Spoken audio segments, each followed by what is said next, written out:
Hi chaps, back in the man cave for a video on directing, alright? So this is the second video today. I promised I would do this one yesterday and I didn't get to it. And another one kind of came up that I thought was important to do, particularly today, which was to do with actors who immerse themselves, causing themselves mental illness. I've just done that one and I've posted it up if you'd like to take a look at that.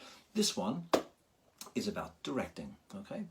Directing is a bit of a tricky one to talk about because lots of different directors come at it from different angles.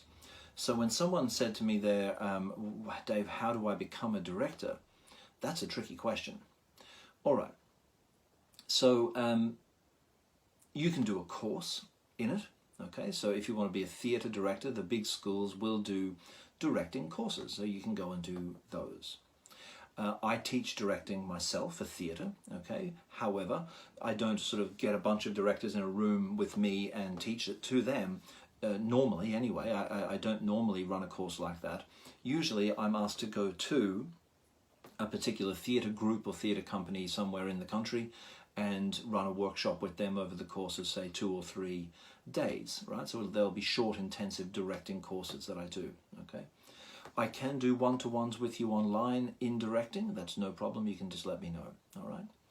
So the thing is, though, I've encountered a lot of directors in my career, obviously, in both theatre, film, and TV, all right, theatre and screen. And they've come from lots of different places. Some of them have, yes, done degrees. Some of them, or courses, right? Some have been actors themselves in a previous life and kind of moved on to it from there, right? Some of them have worked in the sort of non-acting or non-performing realms of their production company and sort of had it sort of thrust upon them or moved into it. There was a director I was working with on a TV series not too long ago, just in between takes. I said to her, you know, how did you get into directing? She said, oh, I was in the graphic design department. And they came over to me and said, hey, do you want to direct? And I said, yeah, all right. And I gave it a go, okay? And that's sometimes how it goes. Now, obviously, depending on which kind of way you get into directing, you're going to have you're going to have your own specific approach, okay? So the director who has come from the graphic design department has no kind of language with actors. All right. So if as the actor, if I was to say to her, look, I'm not really sure what my objective is here, she would just look at me like I have 2 heads. She doesn't know what that means, doesn't really care to know. That's my job. Okay. My job is to do the acting and she's doing the directing. So to her, the directing job is to make sure that the story is told, you know, that the storyboard with all the different frames are covered, that the coverage is good enough that when it gets into the editing room that it's easy enough to cut up, right? And the editor doesn't have a nightmare.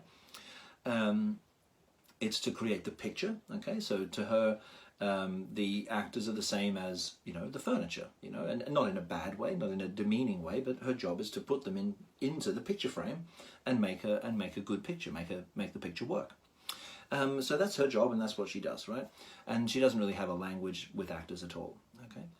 Now, other directors, however, may have a great language with actors. They may have been an actor themselves, or they may have, you know, been even an acting teacher themselves. Some of them, you know, like Terry McMahon has taught actors and does, and has also been an actor. So there's a whole lot of different things that he's bringing to the party, right? And they will have a language with their actors. I was working on a big TV show recently, not as an actor, but as a consultant acting coach. And over the course of sort of, you know, a 10-part, 12-part, 14-part series, the actors in that series will encounter several different directors, maybe 5 or 6 or 7 different directors who will direct a certain block, you know, as it goes along, right? Some of those will have that language with an actor and some will not. Some will say things to you like, I want you to be more sad. So as an actor, what do you do then? Of course, you have to interpret that through your own technique, work out a different place to start so that you'll get to the place where that your director wants you to be at, okay? The director is essentially, therefore, the boss. You know, the director decides what it's going to look like at the end of the day. So sometimes, you know, you'll watch a TV show or a series, or a movie, in fact. In fact, I was watching a movie the other night, and I'll use this as an example, right? I was watching this movie Troy. It was just on Netflix. It's been around for a while. Brad Pitt, Orlando Bloom, Eric Bana was in it. And I was watching this and I thought, there's something odd about the directing here. The director is interested in creating this kind of classical epic thing, right? That didn't seem to work, or worked with some of the actors, but not with others. It was like he was creating this giant picture, right, which was beautiful to look at, but the storytelling in terms of the acting didn't really add up. It didn't seem to work.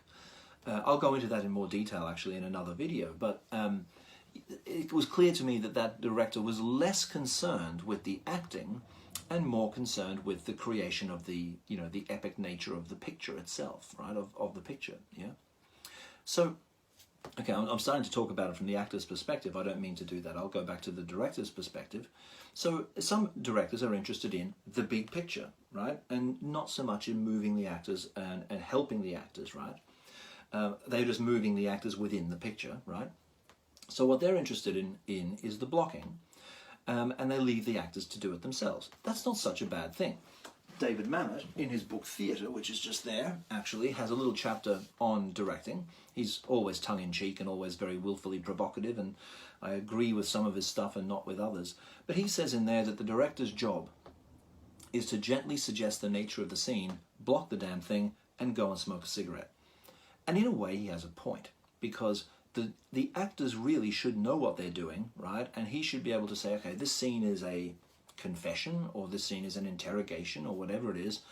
Can you please make sure you move here, here, here, and then end up here? Other than that, it's over to you. I'm out of here, right? Has a point.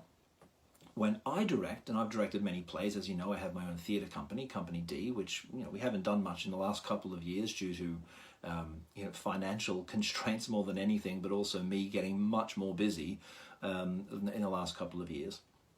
But we've produced well over 20 plays anyway, 25 I think or something plays now. And when I direct, I work with actors who obviously mostly I've trained, right? So most of the time I'm working with the guys that I've trained, and I'll get them up on stage and they know exactly what to do. They don't need me. You know, I'm not the acting teacher anymore. I'm the director, okay? And so basically all I have to do is make sure they don't somehow end up the back in the corner with their backs to the audience for 90% of it. But I know that they won't do that anyway because they have stagecraft. They've trained in that stuff as well. They know how to triangulate their performance to that third point, which is the audience, right? So I can very much take a hands-off approach to that, and I can say to myself, okay, well, you guys know what you're doing. I won't even block it. I'll let them intuitively find their way around the space, all right? And I think if you've got good actors that you're working with, you directors, what you should do is really allow them to do as much of the work as possible, because they will move on instinct, they will move on impulse, they will know where to go, and they'll move where they feel they want to go. As a result of that, they'll very much own that blocking, yeah? Not even blocking, really. They'll own that movement of it. And that saves you having to impose the choreography or the blocking on it, and then them go through the kind of stage of having to find an ownership of something that's been imposed upon them by someone else. So for me, the best thing that a director can do then is choose actors that are trained. And this is where things go a little bit haywire, right? Because even a big production can make the mistake of going, oh, this girl is very pretty, or this boy is very beautiful. Let's put them in this role. And then they very quickly learn, once they're on set and everything is going, then the director's going, oh my God, this person cannot act. They haven't got any technique. They've got no approach because they haven't trained, and they've been hired because of their looks. That's when people like me get called, right? To come in and train these people, right, so that they can actually then, you know, effectively do the job. And it doesn't take all that much. It's just a matter of, you know, it takes some time, and it takes the learning of a technique. You can avoid that, right, by hiring actors that have trained and who already have learnt a technique, okay? Then you can give them a good deal of the authority, even though you are the boss, okay? There has to be a boss. There's got to be someone who's got power of veto over creative decisions. That's you, right? But then you can say to them, what do you guys think? And I have actually been on sets, not just with theatre, but even on sets where the director has literally walked up to the lead actor, you know, and I might only have a small part where I'm in 1 or 2 episodes, right? But I'm working with the lead, and the director will say to the lead, what do you want to do? And the lead will say, well, I'll tell you what, I think I'll be lying on the grass looking at the sky. And the director will say to the DOP, let's do that. And the DOP will go, okay, great, now we've got to put a camera in a tree or something, all right, or get a crane or whatever we're going to do. And they build the shot around what the actor wants. And that's a really nice way to do things, you know, if you can, right? But there's a communication and a trust between the actor and the director. Obviously, there's going to be a compromise in that relationship, probably at some point, right? Where the director will need to do something where, you know, they're not crossing the line, or where the mise en scène works, or whatever, you know. And if it's not working, then the director does need to impose that upon them, because they will have, hopefully, that knowledge, right? But that's the relationship between the actor and the director. It's a kind of a compromise relationship, yeah. So the way I would say it towards the end of this now, not to direct, if you can avoid it, is to say to your actors, is to talk in emotional terms and say to your actors, okay, I want you to be happy here and sad here, because they are really not going to respond too well to that, and because, you know, their technique doesn't work that way. What you need them to get them to do is to get into the living action of the scene. Make them feel like they're living it. Make them feel like it's a real moment that's actually taking place. Don't tell them that you want them to be sad or happy or jealous or whatever. Tell them this is what's going on right now, okay? Make it as real for them as possible. That is, if you're working within realism, obviously, all right? And let them, in that way, immerse themselves and respond to that environment and respond to the other actor, the other character in that place, and let the feelings take care of themselves, because the actors know that the actors will know that that's where those will come from. That's where they will come once they have got the logic and the absolute certainty of what they're doing. So I think that's your job. I think that's what the director is there to do, is to make sure that the actors are in an environment where they are absolutely certain of what's happening. This is what's going to happen here. You're going to go and get what you want from this other character. If you want to impose a blocking on that, fine. If you can avoid imposing a blocking on that, even better. Let the actors find their own way to it, if it works for the cameras and if it works for the audience. Okay. I hope that makes a bit of sense. I know that there's a lot more to talk about with directing. David Mamet's book Theatre is a great one to read if you're interested in that, and his approach to making theatre.